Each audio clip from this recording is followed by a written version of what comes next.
Bueno, muy buenas tardes. Bienvenidos a nuestra charla acerca de inclusión financiera.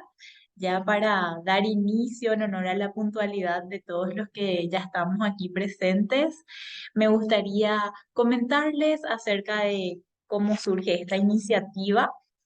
Es una actividad organizada por el Club MIPYMES de la Unión Industrial Paraguaya, un espacio que busca centralizar servicios exclusivos para MIPYMES, como son ruedas de negocios, ferias, networking, visitas técnicas y charlas.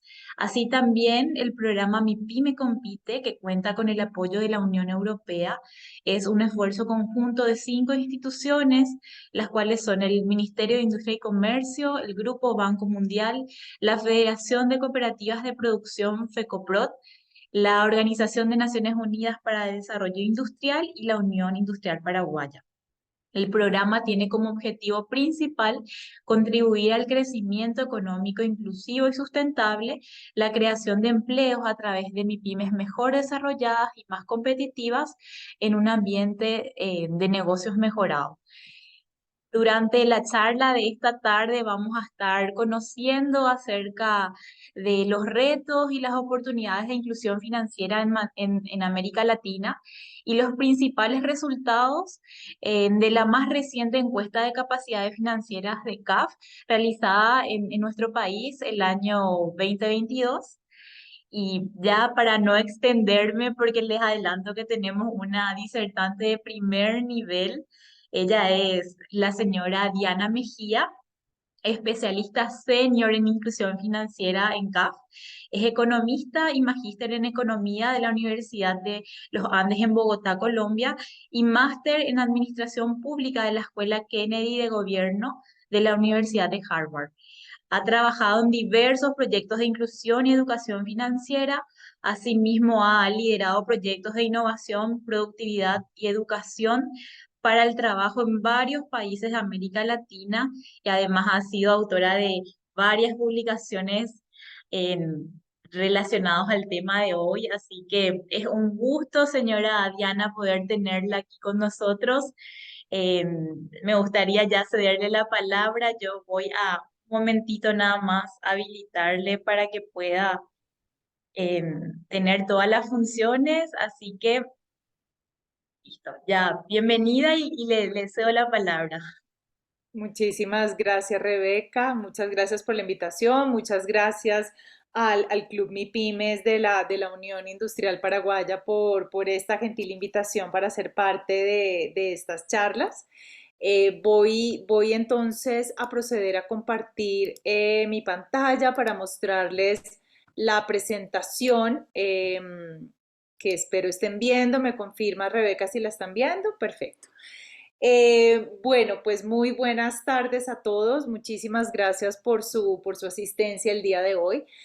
Como comentaba Rebeca, la charla de hoy está relacionada con los retos y las oportunidades de la inclusión financiera en América Latina y el Caribe. Quiero hablar un poco de qué es la inclusión financiera, por qué es importante la inclusión financiera para el desarrollo de los países y adicionalmente hablar un poco de los resultados más importantes de la más reciente encuesta que hemos realizado con CAF y el Ministerio de Hacienda del Paraguay para medir justamente lo que denominamos las capacidades financieras que se basan en el conjunto de conocimientos, habilidades, actitudes y comportamientos de los paraguayos con relación a los temas financieros y adicionalmente también de inclusión y bienestar financiero, que es un concepto, digamos, que también quiero traer y que pues ahora más adelante explico también la importancia y el por qué desde CAF también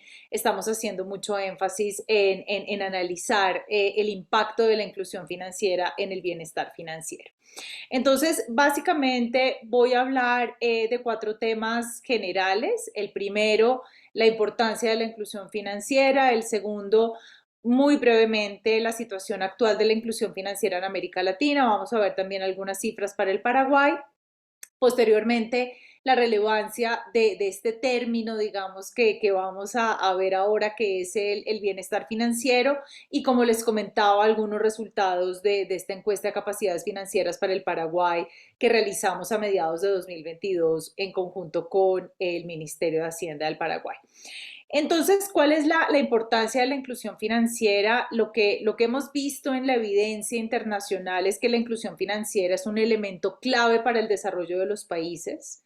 Existe una evidencia importante que muestra la relación que existe entre la inclusión financiera, la reducción de las brechas de equidad, una mayor productividad tanto para personas como empresas, que lo vamos a ver más adelante, un mayor bienestar económico y financiero, y también la disminución de la pobreza.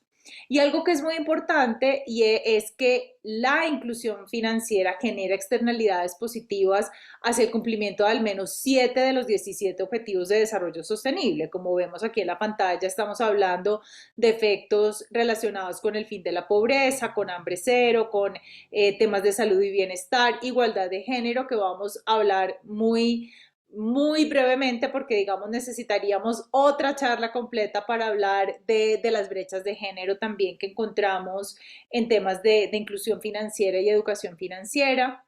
También vemos que la inclusión financiera tiene impacto en temas relacionados con crecimiento económico, con industria, innovación, infraestructura y la reducción de las desigualdades. Entonces, ¿a qué nos referimos cuando hablamos de inclusión financiera? Que yo creo que eso es importante partir de la definición de inclusión financiera, porque muchas veces se cree que la inclusión financiera es simplemente el acceso, o sea, el hecho de que una persona o una empresa pueda tener acceso a un producto financiero, ya sea una cuenta de ahorros o cualquier producto financiero.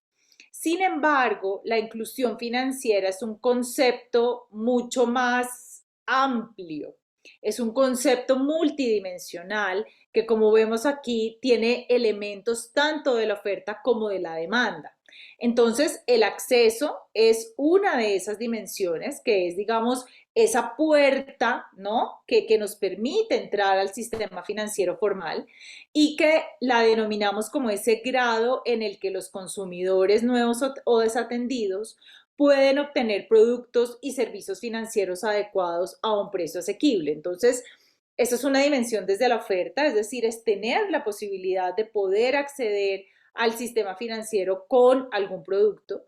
Pero cuando hablamos de acceso no podemos estar hablando de inclusión financiera en general. Digamos, esto estaría más relacionado con el término de bancarización, no necesariamente inclusión financiera. Como vemos, la inclusión financiera pues es un concepto que es más complejo y que tiene otras dimensiones.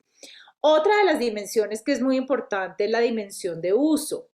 Y cuando hablamos de uso nos estamos refiriendo a esa regularidad o frecuencia de la utilización de los servicios financieros de forma pertinente. Ahora vamos a ver algunas cifras para América Latina, en donde vemos que todavía hay una distancia muy grande entre ese acceso que tiene la población a estos productos o servicios financieros y el uso realmente que las personas hacen de esos productos o servicios financieros para los cuales tienen acceso.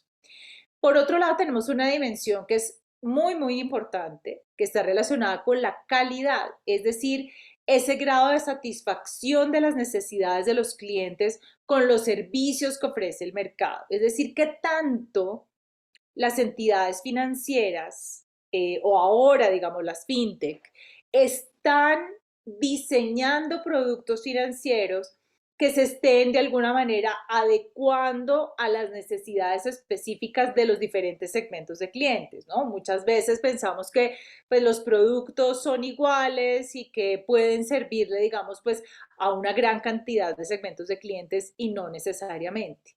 Hay que entender cuáles son las diferencias, por ejemplo, de las necesidades que tienen hombres y mujeres, o pobladores urbanos y pobladores rurales, o comunidades indígenas, las MIPIMES, digamos, que tienen justamente, pues que ahora estamos en el Club MIPIMES. Las MIPIMES obviamente tienen unas particularidades muy importantes y unas necesidades muy importantes. Y dentro de las MIPYMES también hay segmentos, ¿no? De MIPYMES por diferentes sectores, diferentes localidades, etcétera. Entonces, cuando nos referimos a la calidad, hablamos precisamente de eso, cómo las entidades financieras tienen que adecuar su oferta de productos y servicios financieros para atender esas necesidades específicas. Y estas tres dimensiones, cuando estamos hablando de acceso, uso y calidad que conforman la inclusión financiera, las entendemos como un medio, no un fin en sí mismo, sino un medio para lograr un mayor bienestar financiero, que es en algo, digamos, que me quiero detener con más detenimiento más adelante, y que nos estamos refiriendo a ese adecuado manejo y control de la estabilidad financiera, el logro de objetivos financieros y generación de ahorro para eventualidades. Estamos hablando de temas de control financiero, de resiliencia, que ya lo vamos a ver con detenimiento más adelante, pero aquí lo que quiero es que quede claro que la inclusión financiera no la podemos ver como un objetivo en sí mismo, sino realmente como un medio para lograr ese mayor bienestar financiero o esa mayor salud financiera, tanto de las personas como de las empresas. Entonces, aquí continuando podemos, para poder entender lo que vamos a ver un poco más adelante, es estas barreras a la inclusión financiera. O sea, hemos visto que justamente la inclusión financiera pues es un concepto multidimensional que tiene obviamente factores tanto desde la oferta como desde la demanda, y aquí justamente podemos analizar cuáles son esas barreras, es decir, qué es lo que hace o qué es lo que, cuáles son esos factores que impiden que tanto las personas cómo las empresas puedan acceder a una mayor oferta de productos o servicios financieros. Entonces, aquí tenemos barreras desde el lado de la oferta que están más relacionadas con los costos de transacción y de información. Y aquí podemos dividirlas como en tres tipos, básicamente de acuerdo con lo que les muestro en esta lámina. La primera barrera está relacionada con la elegibilidad, que son los costos derivados de las asimetrías de información entre el prestamista y el prestatario. Digamos que esto es una de las barreras más importantes por las cuales tanto empresas como personas no pueden acceder a crédito, porque obviamente hay una asimetría de información entre lo que realmente el prestamista sabe de ese prestatario, o sea, qué tan confiable es, qué tan buen pagador es, qué tanta capacidad de pago puede tener, y la información, digamos, que este prestatario puede tener sobre su propia capacidad de pago, ¿no? Entonces, esas asimetrías pues son las que hacen también que existan unas barreras importantes también, digamos que están digamos, más visibles en el acceso al crédito. Pero tenemos también barreras como la accesibilidad física, que son esos costos de transacción ligados a la infraestructura física, por ejemplo, barreras en las zonas rurales, en donde es mucho más difícil poder acceder a oficinas o a sucursales de entidades financieras para, ¿no?, acceder a algún tipo de producto financiero. Y también tenemos barreras relacionadas con accesibilidad económica, son esos costos que están ligados a la intermediación financiera, es decir, todos estos costos que están relacionados con comisiones, etcétera, digamos que también hace que pueda llegar a ser costoso muchas veces el acceder a algún producto financiero. Pero también tenemos barreras desde el lado de la demanda, que están más relacionados, digamos, como con esas otras dimensiones que veíamos también relacionadas con el uso, que están más orientadas a temas de falta de educación financiera, que lo vamos a ver un poco más adelante, también la falta de confianza en las instituciones financieras, la falta también de ingreso de las propias personas, que muchas veces, digamos, lo vamos a ver más adelante con las cifras del Global Index del Banco Mundial, de que muchas de las personas manifiestan que no tienen una cuenta porque no tienen los ingresos suficientes. También tenemos temas de normas sociales, eso está muy relacionado también con temas de género o temas, digamos, que estamos viendo estas brechas importantes entre hombres y mujeres en materia de inclusión y educación financiera, temas también de sesgos de comportamiento y en muchas ocasiones también factores culturales o religiosos. Entonces, ¿cómo está América Latina? voy a pasar muy brevemente, pero quisiera mostrarles en qué está América Latina, tanto en términos de acceso como de uso, o sea, dónde podemos ver que América Latina ha avanzado más para reducir estas brechas de inclusión financiera y cuáles todavía son esos retos, ¿no? Y esas oportunidades para mejorar los niveles de inclusión financiera en la región. Vemos que la región ha tenido unos avances importantes en materia de acceso financiero. Igual hay importantes diferencias entre países, pero lo que vemos es que en general en la región ha habido un crecimiento importante en acceso, o sea, tanto a nivel de sucursales de bancos y ahora más con los temas de digitalización. O sea, yo creo que el tema de la digitalización también, y lo vamos a ver más adelante, pues reviste una importancia muy grande a la hora de facilitar ese acceso al sistema financiero por parte de las personas y de las empresas.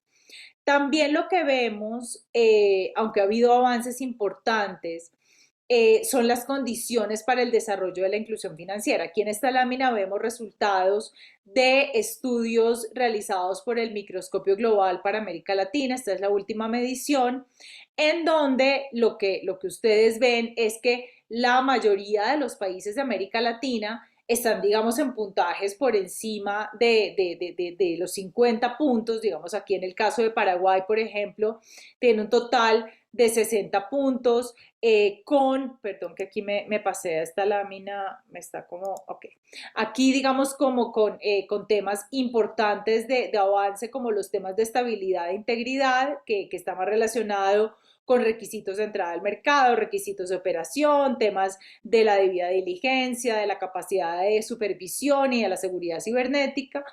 Otros temas en donde habría, digamos, que trabajar un poco más, como el tema de los productos y los puntos de venta, pero en general, digamos, ha habido unos avances importantes en cuanto a las condiciones del país para el desarrollo de la inclusión financiera.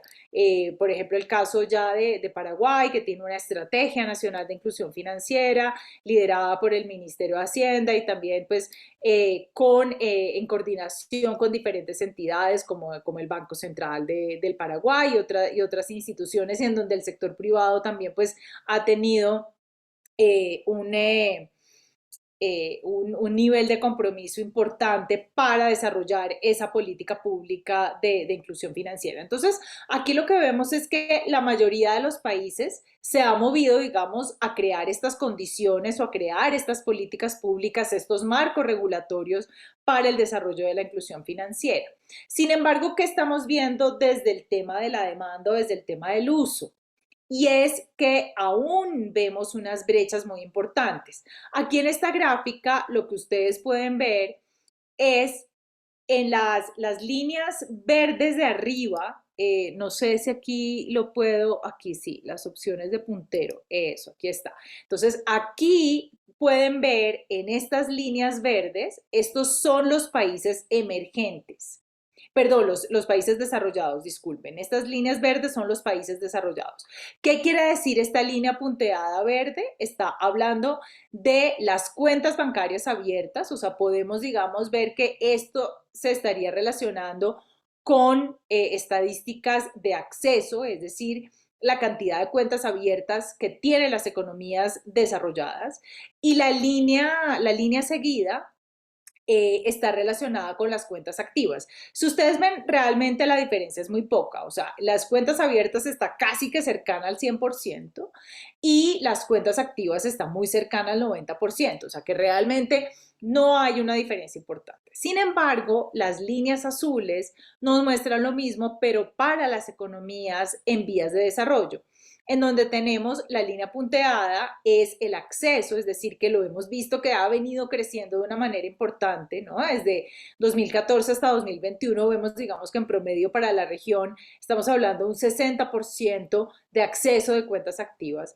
Sin embargo, el uso, que es esta línea sólida, lo que vemos es que se ha mantenido casi que estancada en los últimos años. Entonces, ¿esto qué es lo que nos está mostrando? Que existen algunos factores que están haciendo que por más de que las personas o las empresas puedan acceder a productos financieros, esos productos financieros no son los adecuados para sus necesidades. Digamos, eso lo podemos pensar, digamos, como desde el punto de vista de la calidad, es decir, estos productos no están diseñados para atender esas necesidades específicas de los segmentos de la población. También hay temas de educación financiera de personas que puede que tengan una cuenta abierta. Digamos, muchas veces lo que vemos en América Latina es que los gobiernos, al pagar transferencias monetarias a la población, les abren una cuenta, pero luego las personas dejan de utilizar esa cuenta y simplemente retiran la totalidad de la transferencia y prefieren hacer sus pagos en efectivo. Hay, digamos, algunos temas que también pueden estar relacionados con educación financiera, pero también hay algunos, digamos, que están relacionados con el ecosistema de pagos, en donde no necesariamente las personas pueden utilizar estas cuentas porque resulta costoso, porque no tienen, digamos, también un conjunto de comercios que puedan aceptar este tipo de pagos. Entonces, aquí hay muchos factores que los vamos a ver más adelante, pero que justamente lo que nos dice es que por más de que la región ha avanzado en materia de acceso, todavía tiene mucho que hacer en materia de uso. Y aquí vemos, digamos, la misma gráfica, pero ya más específica a nivel de los países. Vemos, por ejemplo, que Paraguay está en un nivel un poco cercano del 50% de personas que tienen una cuenta, con un nivel, digamos, de inactividad entre el 5 y el 10% de esas cuentas. Digamos que es básicamente en donde está la mayoría de los países de la región también. Ahora vamos a ver algunas cifras ya más específicas de Paraguay con las encuestas. ¿Cuáles son entonces las principales barreras para no tener ni usar una cuenta? Estos son datos del Global Findex, del último Global Findex. Aquí lo que vemos es que en su mayoría el 57% de la población en América Latina y el Caribe responde que los servicios financieros son muy caros, seguido por el 34% que dice no tener la documentación necesaria. Luego también hay una proporción importante que dice que no tiene confianza en las instituciones financieras. Luego comentan que no necesitan utilizar servicios financieros. Aquí podríamos pensar que también eso puede estar relacionado con temas de falta de educación financiera. El 28% que dice que alguien en la familia tiene una cuenta, estos podrían ser en su mayoría mujeres, y pues un 10% que manifiesta también razones religiosas. Lo que habíamos mencionado antes es la gran importancia que tiene ahora la tecnología, cómo la tecnología puede realmente ayudar y convertirse en una oportunidad muy importante para la inclusión financiera. Y yo creo que eso lo hemos visto también en la pandemia, ¿no? Cómo todo el tema de los pagos digitales se ha disparado a raíz de la pandemia. Y vemos obviamente que esta es una gran oportunidad para la inclusión financiera de la región, esta alta penetración de la telefonía móvil. Sin embargo, lo que vemos es que todavía persisten importantes brechas en el uso de los pagos digitales. O sea, aquí lo que estamos viendo es brechas, por ejemplo, entre sectores urbano y rural, entre hombres y mujeres, vemos unas brechas importantes de género, brechas por grupos etarios. Obviamente los jóvenes, digamos, pues están más acostumbrados al uso de las tecnologías digitales, de las tecnologías móviles, en comparación con los adultos mayores. También vemos brechas desde el punto de vista de nivel educativo y también de nivel de ingreso. Entonces, si bien la tecnología reviste una oportunidad muy importante, es también clave poder, poder enfrentar estas brechas que estamos viendo, digamos, tanto a nivel urbano-rural, de género, de educación y de ingreso, para que realmente las tecnologías lo que sean es un habilitador y no se conviertan también pues en una brecha adicional. ¿Qué estamos viendo, digamos, también en estos temas de digitalización e inclusión financiera? Vemos, digamos, que los jóvenes, que los millennials, pues tienen mayores niveles de alfabetización digital. O sea, realmente pues son personas que han nacido, digamos, en esta época de la digitalización. Sin embargo, hay que tener en cuenta algunos estudios que muestran que los jóvenes toman decisiones que son menos convenientes con teléfonos inteligentes porque tienen menores niveles de capacidades financieras, es decir, jóvenes que tienen menores niveles de educación financiera y que están tomando decisiones financieras no tan convenientes para su bienestar financiero por cuenta de esta baja educación financiera. Entonces, digamos que estos temas también hay que trabajarlos de una manera integral, introduciendo temas de educación financiera. También hay temas que se presentan y es que muchas veces la información se procesa mejor en el papel que en la pantalla, entonces también esto puede llevar a que las personas tomen decisiones no muy convenientes. También digamos, momentos en que empezamos a comprar cosas por internet porque simplemente pues visualmente son mucho más atractivas y que así sean más caras pues terminamos comprando cosas que muchas veces no necesitamos y esos son digamos son temas que están también mucho más relacionados con economía conductual y también esa inmediatez y facilidad de lo digital, ¿no? Que todo está solamente a un clic, ya sea para bien o para mal, o sea, no tenemos como esa distancia que sí podemos tomar en el momento en que podemos hacer, digamos, una compra presencial, ¿no? Entonces, estos son temas que hay que tener en cuenta también, pues, a la hora de diseñar programas y productos financieros. Y aquí, pues, no me voy a detener mucho, pero simplemente dejar un mensaje y es estas brechas de género que estamos viendo. Vemos que hay unas barreras importantes al acceso financiero, pero estas, lo que vemos a partir de las encuestas de capacidades financieras de CAF y de la evidencia que CAF tiene en la región, es que estas barreras son más severas para la mujer. Estamos hablando de barreras relacionadas con accesibilidad financiera, en donde hay más hombres que mujeres en América Latina que tienen una cuenta, en donde aún hay problemas de accesibilidad económica para las mujeres, en donde muchas de ellas tienen una falta de autonomía en decisiones financieras, que también están relacionadas con las menores oportunidades laborales. O sea, tradicionalmente las mujeres trabajan más en la informalidad o en tareas domésticas no remuneradas. También hay barreras de accesibilidad física, de accesibilidad digital.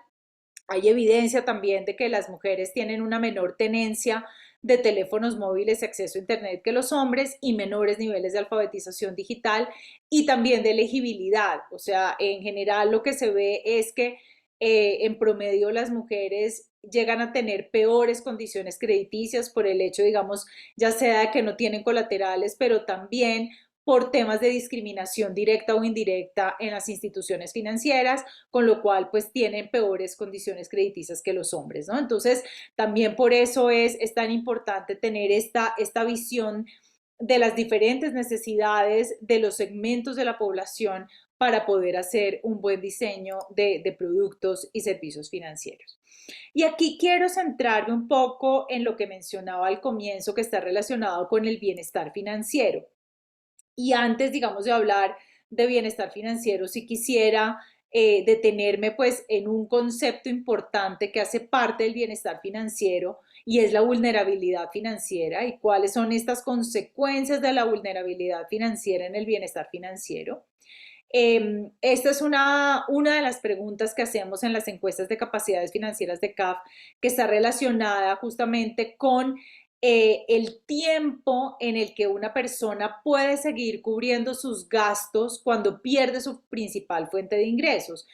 Y algo preocupante es que en promedio para encuestas que hemos hecho en Argentina, Bolivia, Chile, Colombia, Ecuador, Paraguay y Perú, el 69% de la población dice que solo puede seguir cubriendo sus gastos por menos de 3 meses y pues esta diferencia es aún más grande para las mujeres. Este porcentaje, digamos, aquí vemos una diferencia importante entre hombres y mujeres.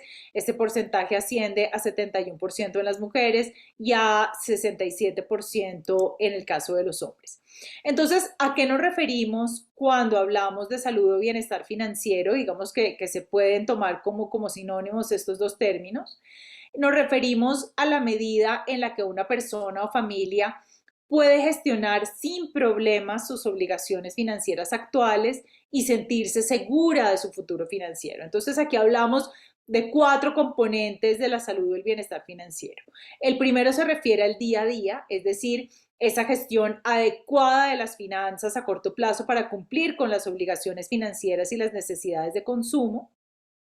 La resiliencia, que estamos hablando pues un poco también, digamos, de la cara, digamos, o de la contrapartida de la vulnerabilidad financiera. Entonces, si yo no soy vulnerable financieramente es porque tengo resiliencia financiera y nos referimos a la resiliencia financiera como esa capacidad para absorber y recuperarse de los choques financieros. Por otro lado, también el tema de las metas, es decir, qué tanto las personas pueden estar en camino de alcanzar esas metas futuras que se plantean y la confianza, ¿no? Es cómo nos estamos sintiendo seguros y en control de las finanzas, que las finanzas no sean un factor de estrés, sino que realmente podamos estar seguros de las decisiones financieras que estamos tomando, ¿no? Y para eso, pues quiero mostrar algunos de los resultados de la encuesta de capacidades financieras en Paraguay de 2022, que justamente están muy relacionados con estos temas de bienestar financiero que estamos viendo.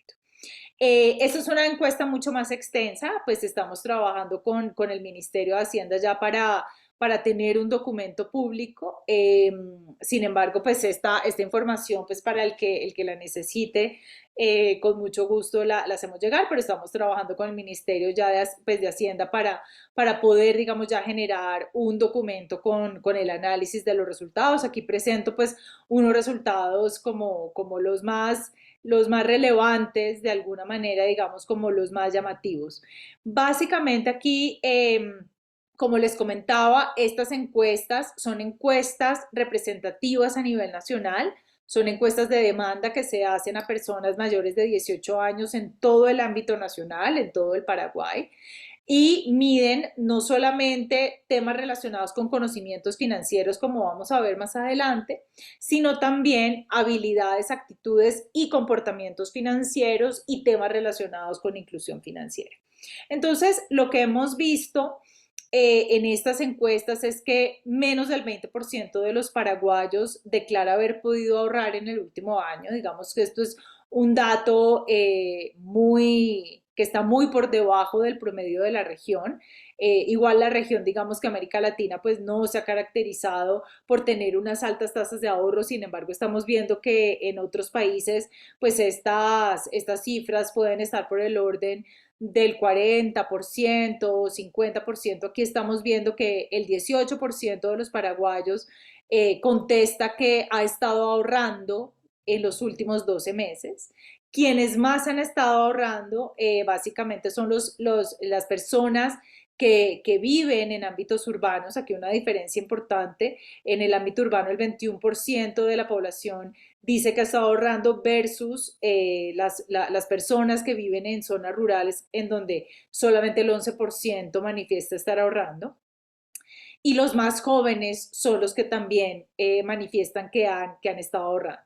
Cuando se les pregunta cuál es el método de ahorro elegido, o sea, cómo ahorran, la gran mayoría de este 18% que dice que ahorra, el 73% dice que ahorra efectivo en casa. O sea, la gran mayoría de personas sigue ahorrando de manera informal. El 33% deja dinero en una cuenta de depósito de ahorro. El 31% da dinero a su familia con el fin de ahorrar. El 14% ahorra o invierte pensando en su jubilación. El 14% ahorra de alguna u otra manera. El 9% ahorra en un grupo de ahorro informal. El 4% manifiesta que compra productos de inversión financiera. El 4% ahorra en moneda extranjera y solamente un 2% comenta que ha comprado criptomonedas para ahorrar. Aquí vemos ya, digamos, esta respuesta dividida por segmentos poblacionales, por segmentos sociodemográficos. No vemos una diferencia estadísticamente significativa o importante entre hombres y mujeres. Sin embargo, sí estamos viendo lo que les comentaba antes, una diferencia importante entre el ámbito urbano y el ámbito rural y también entre los jóvenes y los menos jóvenes, ¿no? Los más jóvenes, digamos, manifestando que ahorran en una mayor proporción. Aquí lo que vemos nuevamente es los tipos de ahorro, o sea, por mucho el ahorro en casa, digamos, se mantiene como la modalidad de ahorro preferida por todos los segmentos de población, tanto hombres y mujeres como los diferentes segmentos de edad. Y aquí vemos unas diferencias importantes entre estos métodos como el de dar dinero a su familia con el fin de ahorrar por usted, donde mayoritariamente vemos que son los hombres, y por otro lado, quienes ahorran en grupos de ahorro informales, que en su mayoría son las personas que están entre los 26 a los 39 años. Con relación a la capacidad de cubrir gastos imprevistos, aquí estamos hablando nuevamente de esta capacidad de resiliencia financiera que está muy relacionada con el bienestar financiero. Acá se hace una pregunta tanto antes de la pandemia como para tratar de medir el efecto de la pandemia y después de la pandemia, es decir, en la actualidad. Se hace una pregunta hipotética de si una persona enfrenta un choque que es igual a su salario mensual, si es capaz de cubrir sus gastos, esos gastos, sin tener que pedir prestado dinero. Para antes de la pandemia, estamos viendo que el 36% de la población en Paraguay dice que sí puede cubrir ese gasto imprevisto y esta proporción se reduce de una manera importante ya en el momento actual, después de la pandemia, al 25%. Aquí que estamos viendo en el momento actual, hay una diferencia importante entre hombres y mujeres. En su mayoría son hombres, el 30%, los que dicen que sí pueden cubrir ese gasto imprevisto en comparación con un 22% de las mujeres. Nuevamente, las personas de 26 a 39 años son quienes también en su mayoría manifiestan que pueden cubrir ese gasto, es decir, que son más resilientes financieramente. Y pues lo contrario, también digamos que quienes en su mayoría manifiestan que no pueden cubrir ese gasto imprevisto son las mujeres con un 77%. Con relación a los planes de jubilación, digamos que esta es una pregunta también muy importante que se hace en la encuesta para poder medir qué tanto los paraguayos están planeando su futuro, están planeando su jubilación. Y aquí estamos viendo que la mitad de los paraguayos manifiesta que no tiene un plan de jubilación. Y entre quienes sí lo tienen, solo 1 de cada 10 se siente seguro de ese plan de jubilación, ¿no? Y aquí también vemos una diferencia importante de género. Vemos que los hombres indican sentirse mucho más seguros que las mujeres con relación a esos planes de jubilación. Aquí vemos, digamos, una diferencia importante entre aquellos que se sienten muy seguros o seguros, ¿no? Los hombres con el que es el 16% versus únicamente el 9% de las mujeres. Y con relación aparte, digamos, de preguntar si las personas se sienten seguras o no tan seguras con relación a su plan de jubilación, también la encuesta pregunta cómo van a cubrir o cómo van a obtener esos recursos para la jubilación. Lo que vemos es que en su gran mayoría, el 83%, lo que menciona es que van a continuar trabajando, que es obviamente pues un resultado preocupante porque lo que esperaríamos es que en su mayoría las personas digan que ya tienen, que ya están aportando a un plan de pensiones. Y el 83%, digamos, nos manifiesta que va a seguir trabajando y en su mayoría se destaca también los hombres con un 87%. Luego el 35% manifiesta depender de los ingresos de un negocio propio, el 33% depender de los hijos o de otros miembros de la familia que lo respaldan, como sus cónyuges, y solo el 31% está manifestando recurrir a un plan laboral de jubilación, el 30% recurrir a un programa de pensión del gobierno y el 30% depender del cónyuge o compañero que lo respalda, que en su mayoría son mujeres. O sea, las mujeres aquí destacan por responder que van a seguir dependiendo del cónyuge o van a recurrir a un programa de pensión del gobierno, mientras que los hombres son los que en su mayoría manifiestan seguir trabajando o recurrir a un plan de jubilación. Y acá lo que vemos es que los mayores también en su mayoría están respondiendo que van a depender de los hijos o de otros miembros de la familia que lo están respaldando. Aquí también hablando de los temas de vulnerabilidad financiera, esa es una pregunta relacionada con llegar a fin de mes, es decir, qué tanto los ingresos están alcanzando para cubrir los gastos del mes. Y lo que vemos es que el 70% de la población en Paraguay está manifestando que no le alcanzan sus ingresos para cubrir sus gastos, es decir, hay un nivel de vulnerabilidad financiera muy importante. Y al preguntar acerca de las acciones tomadas para cubrir estos gastos frente a este fenómeno, vemos que el 65% manifiesta que ha recortado los gastos o gastó menos o no realizó un gasto planeado. El 50% manifiesta que pagó sus cuentas tarde o que no pagó, no falló en sus pagos, en los pagos que tenía que hacer. El 42% que trabajó horas extras. El 36% que pidió prestado a un familiar. El 36% que vendió algo que le pertenecía. Y solo un 13% manifiesta que pidió un préstamo a una entidad financiera. Aquí, digamos, lo que estamos viendo también de las diferencias por segmentos sociodemográficos, ¿no? De no poder llegar a fin de mes, es que vemos que en su mayoría eso tiene más incidencia en las mujeres, un 74% de mujeres versus un 65% de los hombres, y población rural con un 74% versus un 68% del ámbito urbano. Y los que realmente manifiestan estar en mejores condiciones son las personas más jóvenes, entre 18 a 25 años, con el 42% de la población que dice que sí le alcanzaron sus ingresos para cubrir sus gastos del mes. Y aquí lo que vemos también de la incidencia, digamos, de las acciones tomadas para cubrir los gastos, que fue lo que vimos también en la lámina anterior, es que básicamente son los hombres los que en su mayoría manifiestan trabajar horas extras. Obviamente, digamos, esto también puede estar muy relacionado con una posición más fuerte que tienen los hombres en el mercado laboral que las mujeres. Ya anteriormente, pues les había comentado también esos problemas, también esas barreras de accesibilidad económica a las que se enfrentan las mujeres por esa posición también más débil que tienen en el mercado laboral. Muchas de ellas trabajan en el sector informal o están, digamos, dedicadas a labores de cuidado.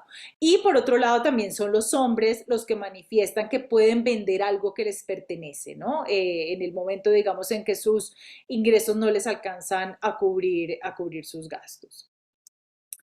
Y acá lo que hacemos también es medir esa pregunta que les mostraba. Digamos que en promedio veíamos que era un 69% en promedio para América Latina, la población que podía seguir viviendo por menos de 3 meses en caso de perder su principal fuente de ingresos. Aquí tenemos, digamos, esa misma pregunta ya con la encuesta más reciente para el Paraguay. Entonces, básicamente acá lo que vemos es que el 78% de la población en Paraguay manifiesta que no puede seguir cubriendo sus gastos por más de 3 meses en caso de perder la principal fuente de ingresos, ¿no? Aquí también, digamos, esta es una medida de esa vulnerabilidad financiera que también veíamos anteriormente. Vemos que los hombres, digamos, son quienes pueden por lo menos mantenerse un mes, pero no 3 meses, pero digamos, la menor cantidad de tiempo, menos de una semana o por lo menos una semana, pero no un mes, en su mayoría son mujeres, pero también mayoritariamente las personas mayores de 50 años. Y acá pasamos ya a una sección que está más relacionada con los temas de inclusión financiera, que también es interesante ver cómo está el Paraguay en materia de conocimiento, de tenencia y de elección de diferentes productos financieros. Acá dividimos los productos, digamos, en términos de productos de depósito, productos de ahorro, productos de seguros, que vamos a ver más adelante. Con relación a los productos de depósito, vemos que la caja de ahorro tiene pues un conocimiento importante del 58%, sin embargo una tenencia de solo el 13% y una elección del 12%, o sea, aquí ya podemos ver, digamos, también diferencias entre acceso y uso importantes. Le sigue luego en nivel de tenencia la cuenta corriente, luego la cuenta de ahorro programado y el depósito a plazo fijo, pero realmente digamos que el producto con mayor tenencia pues sigue siendo la caja de ahorro. Con relación a los productos de crédito, vemos que la tarjeta de crédito también es conocida por el 55% de la población, pero solamente el 8% de la población manifiesta tener y haber elegido una tarjeta de crédito. Y en la tenencia vemos que en su mayoría son hombres, con el 10% quienes tienen una tarjeta de crédito y en el caso de la elección, mayoritariamente la población de zonas urbanas. Y aquí vemos también, bueno, el crédito en casas comerciales, pero digamos que ya la proporción, digamos, del resto de productos de crédito, pues ya es bastante baja, ¿no? El crédito hipotecario, préstamos para vehículo, crédito de consumo, ya en general, digamos que son entre el 1 y el 3%, algunos, digamos, como con 0%, como el crédito para comprar equipos o insumos para un negocio. Y con relación a los productos de seguro, pues ya vemos una menor tenencia, o sea que realmente la penetración de los seguros en el Paraguay sigue siendo muy baja. Hay conocimiento de la existencia de los seguros de vida, el 41%, seguido del seguro de sepelio, el 40%, pero la tenencia se mantiene muy baja en el 4% y la elección en el 3%. Y con relación al tema de pensiones, vemos que el producto más conocido es la pensión alimentaria para adultos mayores, que solamente pues tiene una tenencia del 4%, mayoritariamente en zonas rurales con el 6%, y una elección del 3% mayoritariamente para aquellos mayores de 50 años. Pero el resto, digamos, de pensiones, realmente pues la tenencia es nula. Y con relación a temas virtuales, digamos, a temas de, como lo mencionábamos antes, ver, digamos, como la tecnología y los pagos digitales eh, como una gran oportunidad también para la inclusión financiera. La encuesta también incorpora algunas preguntas relacionadas con el uso de estos medios digitales, ¿no? Y aquí vemos que ese uso de los medios virtuales o de los medios en línea para realizar transacciones financieras sigue siendo muy baja en el Paraguay. Vemos, por ejemplo, que las personas que dicen que abrieron una cuenta corriente de ahorros completamente en línea es del solo 4%, aumenta el 6% en las personas más jóvenes. Aquellos que manifiestan haber solicitado una tarjeta de débito o crédito completamente en línea es apenas del 4%, también mayoritario, sube al 7% también en los más jóvenes. Aquellos que dicen haber tomado un crédito completamente en línea es una proporción muy baja del 3%. Personas que manifiestan que pidieron dinero prestado o invirtieron dinero a través de una plataforma de financiación colectiva o de préstamos personales, como por ejemplo el crowdfunding, solamente el 3%, y aquellos que dicen que suscribieron una póliza de seguro completamente en línea es únicamente el 1% de la población. Les preguntamos también qué tipo de transacciones financieras han realizado de manera virtual o a través de Internet. La transferencia de dinero a otros en línea es la de mayor proporción, o sea, el 21% de la población, o sea que si realmente el uso de estos medios digitales se está derivando más en temas de transferencias o en temas de pagos, no necesariamente para la apertura de productos financieros. O sea, lo que vemos es que las personas para abrir un producto todavía prefieren la presencialidad, o sea, el acercarse a una agencia. Sin embargo, en temas de transferencias y de pagos, sí los porcentajes son mucho mayores. Aquellos que manifiestan que transfirieron dinero a otros en línea es el 21%. Un porcentaje muchísimo más bajo es las personas mayores. Por eso es que es tan importante identificar cuáles son esos segmentos de la población que todavía se ven rezagados por estas nuevas tecnologías. Acá vemos obviamente que los jóvenes son quienes se sienten muchísimo más cómodos, digamos aquí vemos el 31% de los jóvenes de 18 a 25 o el 29% de los de 26 a 39 que han transferido dinero a otros en línea, pero solo un 8% de personas de más de 50 años. El 16% manifiesta que pagó por bienes y servicios en una tienda física con un teléfono móvil, es decir, que ya el pago de celular a través de códigos QR o simplemente, digamos, ya de pagos a través de billeteras digitales, pues es también importante, o sea, ha venido también creciendo, ya tiene un porcentaje del 16%. El 15% ha pagado facturas en línea. El 10% dice que ha verificado el saldo y las transacciones de su cuenta bancaria en línea y el 9% que ha recargado una tarjeta prepagada en línea. Sin embargo, esos porcentajes son muy bajos para la población de mayor de 50 años, que es un tema que hay que tener en cuenta también a la hora de diseñar programas también de educación financiera que deberían incorporar también temas de alfabetización digital para los adultos mayores. Y ya para cerrar, les quiero mostrar algo muy rápido de algunas de las preguntas que también están contenidas en la encuesta de capacidades financieras que están más relacionadas con los conocimientos financieros. Hay una primera pregunta que está relacionada con la autopercepción del propio conocimiento financiero de las personas. Y aquí lo que vemos es que solo el 10% de los paraguayos cree que tiene un alto conocimiento sobre asuntos financieros. Vemos también que hay más hombres que mujeres que declaran tener un conocimiento bastante alto sobre el tema, aunque todavía es muy bajo, o sea, es un porcentaje pequeño, 12% versus 8% de las mujeres, al igual que los residentes en la zona urbana frente a la zona rural. Y aquí ya, bueno, vemos algunas preguntas relacionadas con el tipo de celular que poseen. Vemos, digamos que 8 de cada 10 paraguayos cuenta con un celular inteligente, pero solamente el 16% cuenta con un plan de datos móviles, que es algo a tener en cuenta también a la hora pues, de desarrollar productos digitales por parte de las entidades financieras. Y cuando se les pregunta cuáles de los medios utiliza para realizar pagos, el 24% dice que tiene una billetera electrónica, o sea, que hace estos pagos a través de su billetera electrónica.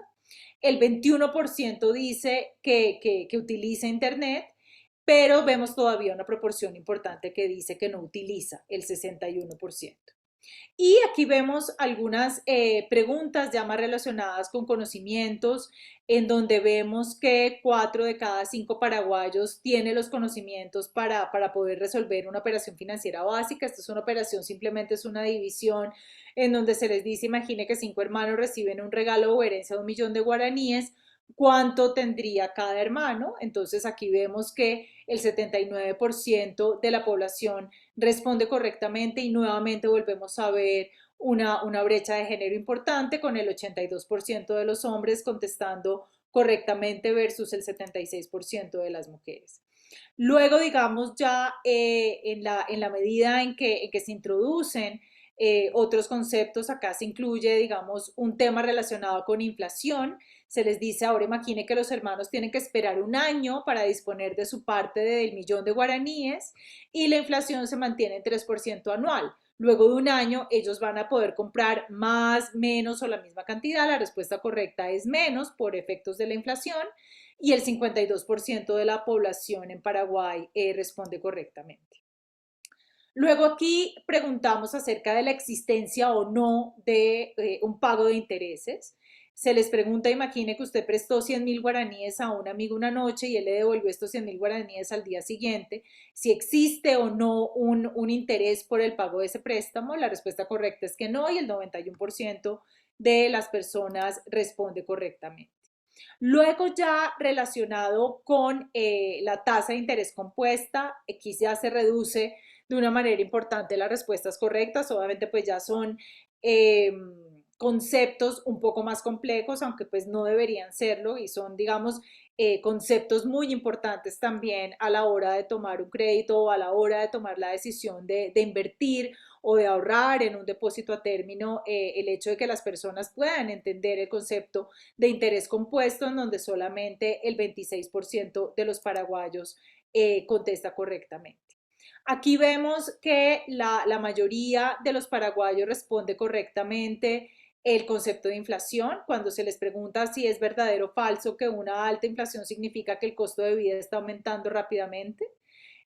Luego, digamos, temas de riesgo y rentabilidad.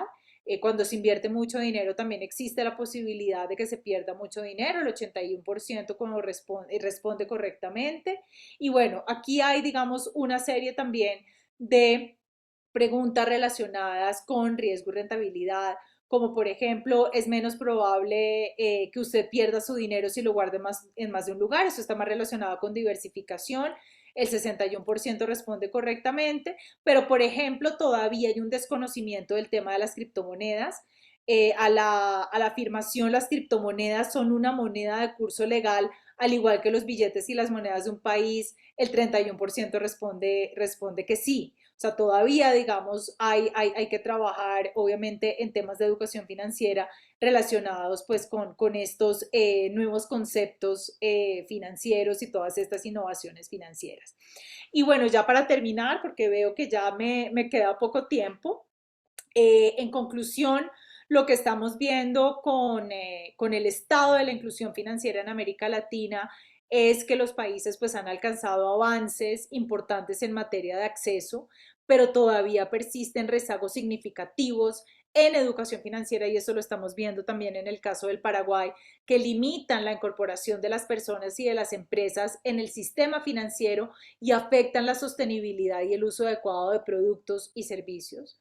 Existe también una importante heterogeneidad en el acceso y el uso de los productos y servicios financieros y es clave diseñar y establecer estrategias diferenciadas por países y segmentos de la población. O sea, aquí vemos también, y lo vimos en estos resultados de la encuesta de Paraguay, segmentos que son más vulnerables, que tienen, digamos, más dificultades también en materia de inclusión y educación financiera. Y aquí podemos mencionar a las personas con limitados niveles de educación y de los sectores socioeconómicos más bajos, las personas inactivas y los desempleados, los residentes en zonas rurales, las mujeres, los jóvenes en algunos temas. Aquí veíamos en el caso de Paraguay que los jóvenes, al contrario, digamos, son quienes más están ahorrando, son quienes más están usando los productos digitales, pero también obviamente vemos unas brechas importantes en materia de educación financiera para jóvenes y para personas mayores y también para MIPIMES, ¿no? Las MIPIMES, digamos, pues son un sector importante que debería tener pues una especial atención en las políticas públicas, ¿no? En las estrategias tanto de inclusión como de educación financiera de los países. Y aquí pues básicamente lo que vemos es la relevancia de la inclusión financiera, que se necesita para lograr una mayor inclusión financiera, pues maximizar el acceso a través de mejor infraestructura financiera, mayor cantidad de puntos de acceso que sean más interoperables, el entorno jurídico y regulatorio propicio, la participación de los sectores público y privado a través de estas estrategias nacionales, con la que pues, ya Paraguay cuenta con una estrategia nacional de inclusión financiera, y por el lado del uso, cómo maximizamos el uso, mejorando las capacidades financieras de la población a través de programas de educación financiera efectivos y fortaleciendo los esquemas de protección al consumidor. Con relación a la calidad, aquí lo importante es el diseño de productos innovadores que se centren en el cliente, crear también condiciones equilibradas y transparentes para los productos financieros y por otro lado, pues cómo esto puede llegar a impactar el bienestar financiero tanto de las personas, de las familias, como de las empresas. Entonces, aquí vemos pues los beneficios de una mayor inclusión financiera, tanto para las personas que pueden tener un mayor bienestar social y económico, las empresas que pueden obtener mayores beneficios, competitividad y crecimiento, y también para las economías a nivel macro, en donde también podemos ver impactos en términos de un mayor crecimiento económico y menos desigualdad. Así que pues aquí termino la presentación. Les agradezco muchísimo su atención y pues el haber llegado hasta acá después de esta hora de presentación y espero pues que haya sido de interés y quedo muy atenta a cualquier pregunta o comentario que tengan. Muchísimas gracias. Muchísimas gracias, señora Diana. La verdad que sí, particularmente considero que es sumamente interesante todo lo que hoy pudimos aprender, conocer acerca de todos estos conceptos, pero sobre todo la situación actual en la que estamos y a partir de eso, ¿por qué no? Conocer un poco más acerca de los desafíos, también los retos, las nuevas posibilidades que aún tenemos en materia de inclusión financiera en el Paraguay, y cómo esto de alguna manera beneficia así que muchísimas gracias por su tiempo.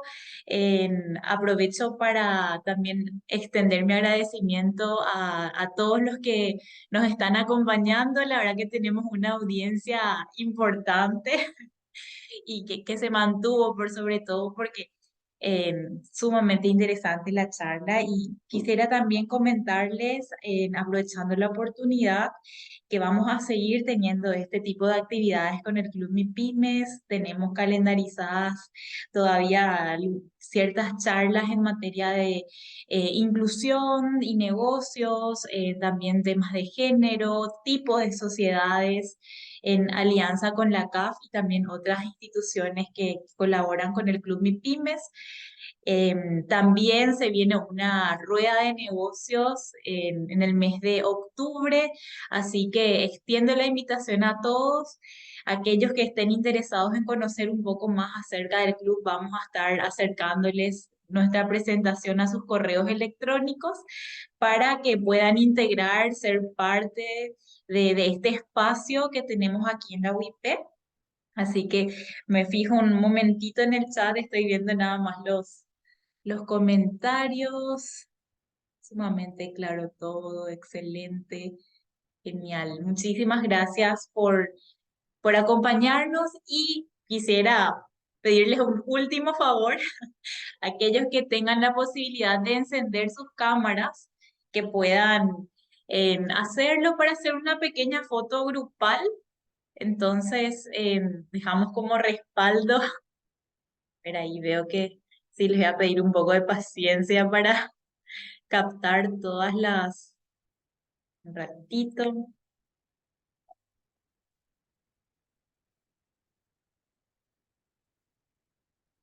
una página más.